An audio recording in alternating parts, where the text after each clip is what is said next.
अब मेरा अनुरोध है, आपके हिंदी साथी भी हैं, अंग्रेजी साथी भी हैं, मैं हिंदी में करूँगा, फिर अंग्रेजी में करूँगा। ज़रा शांत रहें, सब हो जाएगा, उसके बाद बातचीत करेंगे।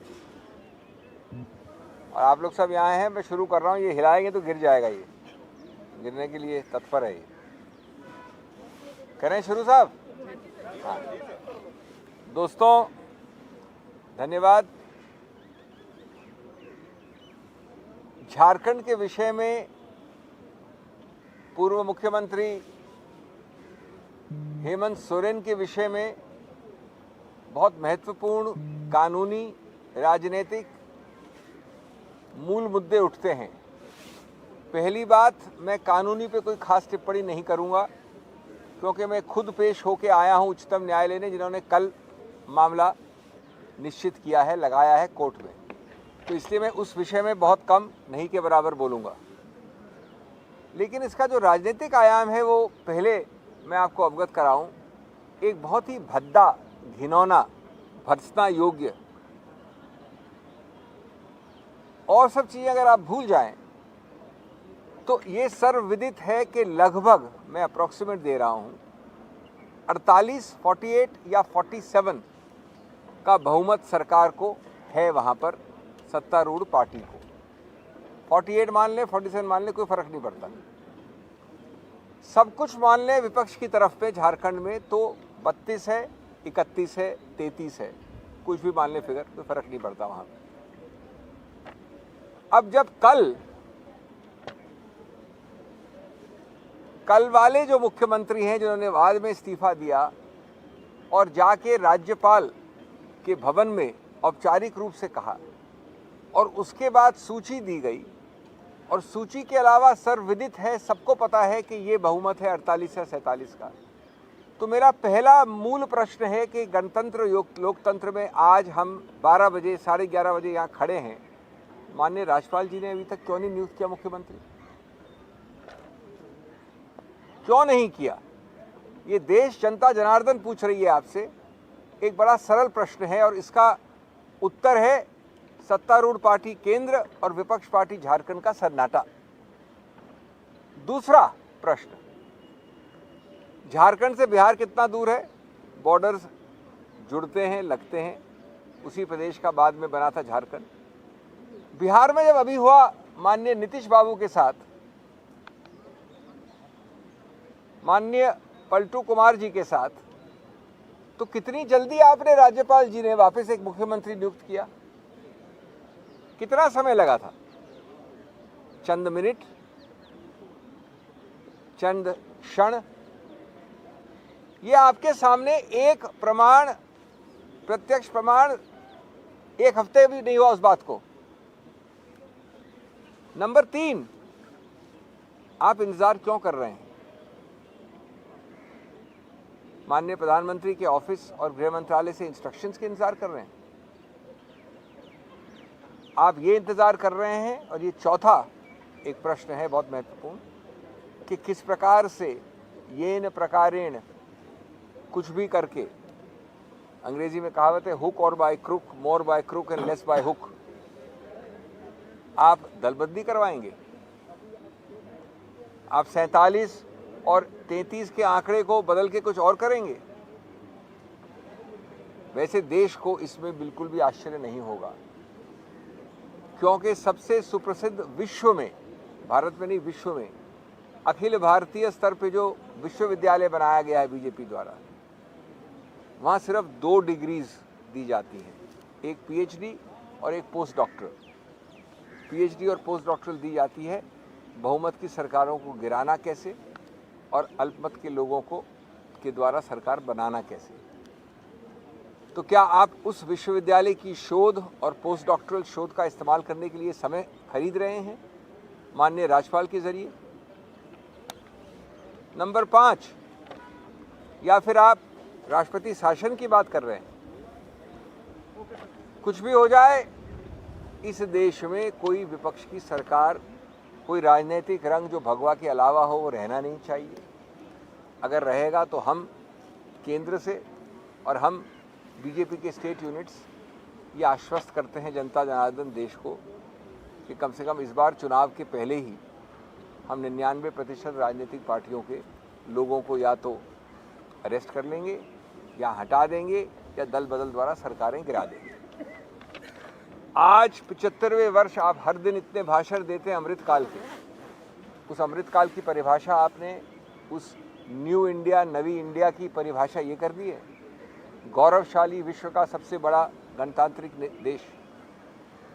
और सातवां, क्या आप इतना घबरा गए हैं उस सुनामी जिसका नाम है भारत जोड़ो न्याय यात्रा, कि आपके पुराने सुप्रसिद्ध तौर तरीके षड्यंत्र द्वारा सरकारें गिराने की और ज़्यादा अधिक गति और दिशा पकड़ लिए हैं? ये किस प्रकार की चीज़ें हो रही हैं एक गौरवशाली गणतंत्र और संवैधानिक गणतंत्र में? आज तक एक दिन कहां से निकल गया माननीय राज्यपाल को नई सरकार बनाने का?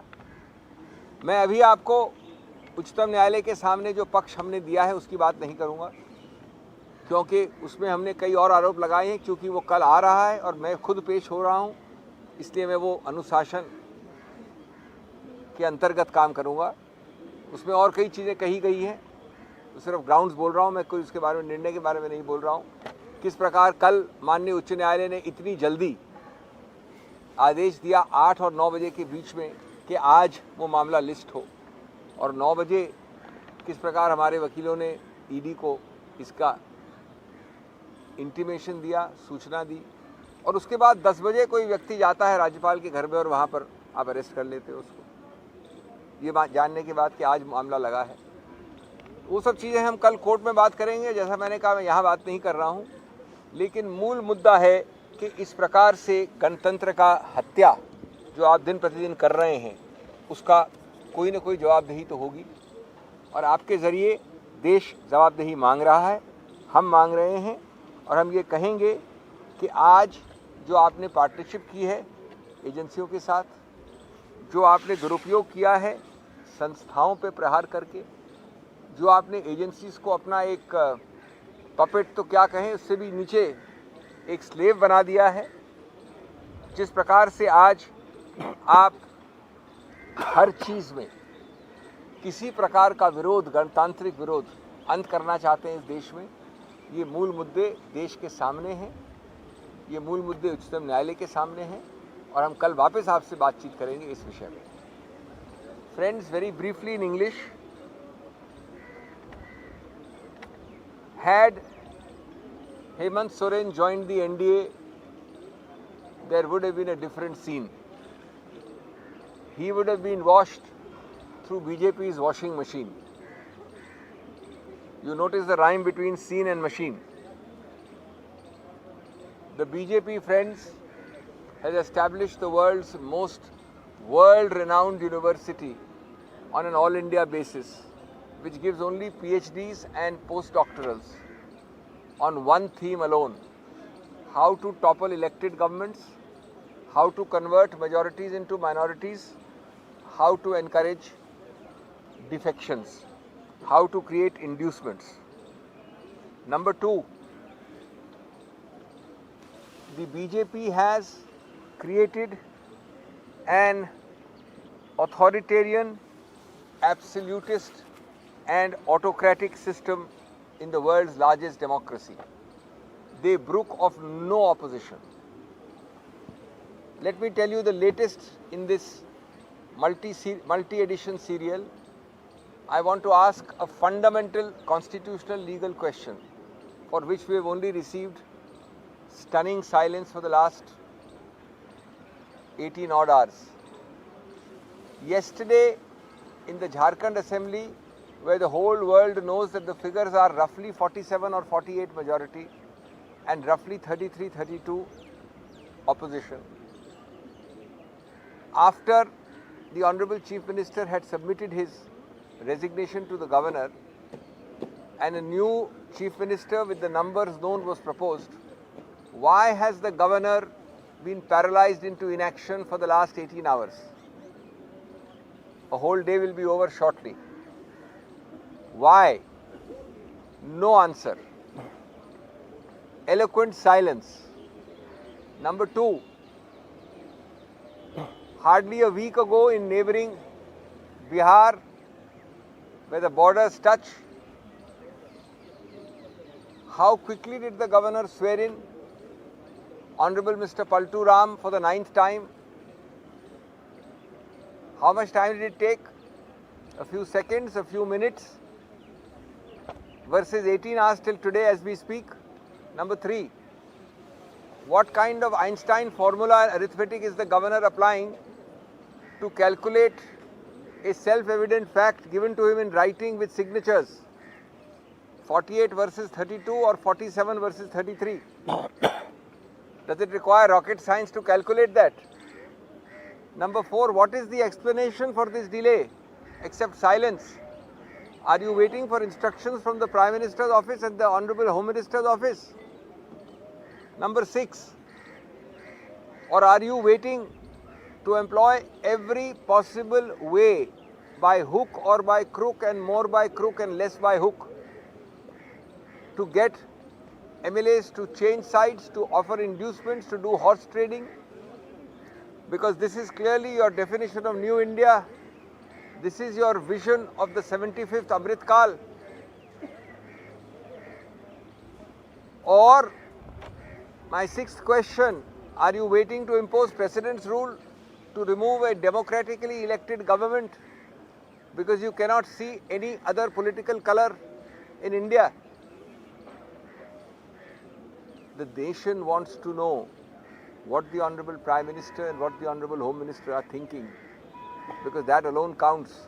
Not the governors, not elected chief ministers, not MLAs, not constitutional functionaries. This is a moment of reckoning in this country. You are trying to, not that you will succeed, ensure that this is a opposition Mukta Bharat before the elections? Are you trying to ensure that this is a Virod protest Mukta Bharat? Are you trying to ensure that no other voice is heard? One day you suspend 150 odd MPs, another day you do these tactics by enrolling as your dearest partner all the agencies of this government. I think it is a sad day for India. I am not speaking about the court and the legal aspects of this matter, since I am appearing as counsel and the matter has been kindly fixed by the Honorable Supreme Court for tomorrow. There are other issues raised there, etc., which we will not discuss now, which will come tomorrow, as to how an arrest happened at 10 o'clock when the ED was notified of the matter listed today morning, notification being at 9 o'clock, etc., etc. But this raises fundamental issues, and let me tell you, I will have much to say tomorrow when I meet you after the Supreme Court hearing. But the issues I have raised are relating to the realm of the governor, to the political class, to society, to our democratic polity, to the Constitution of India.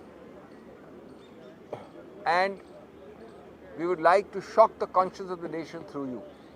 Thank you. Also a few words? Also a few words? हाँ बोलो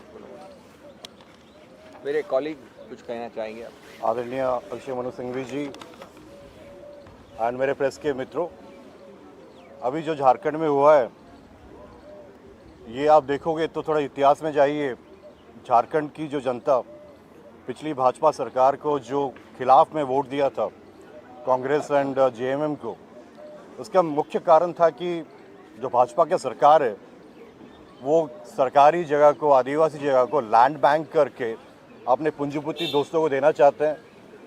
ये आदिवासियों की लड़ाई है, जल जंगल ज़मीन इसी की लड़ाई है। एंड ये सरकार जो केंद्र की सरकार है, लगातार जो कॉन्स्टिट्यूशनली चुने हुए मुख्यमंत्री है उनको जिस तरह से बेइज्जत करके, प्रत्यार्थ करके एक संविधान के मुख्यमंत्री को इस टाइप के घटना की है, इसके पीछे जो षड्यंत्र है वो ज़मीन का ही मामला है। छत्तीसगढ़ में भी देखें, जैसे ही भाजपा की सरकार आई है हसदियों में माइनिंग का एक्टिविटी फिर से चालू हो गया है। आप लोग सबको याद होगा जो कन्हैयालाल भील का मर्डर केस हो, या सुरेंद्र चौहान ने जो आदिवासी परिवार को कत्ल किया था, मारे थे, या फिर अनेक एट्रोसिटी जो आदिवासी के खिलाफ होते आ रहा है। ये सरकार बिल्कुल रूप से इनका एक षड्यंत्र है कि आदिवासियों को कैसे नीचा दिखाया जाए, आदिवासियों को कैसे सत्ता में रहने ना दिया जाए, और छल बल कल से वो कैसे हम लोग की चुनी हुई सरकार को गिराने की कोशिश कर रहे हैं।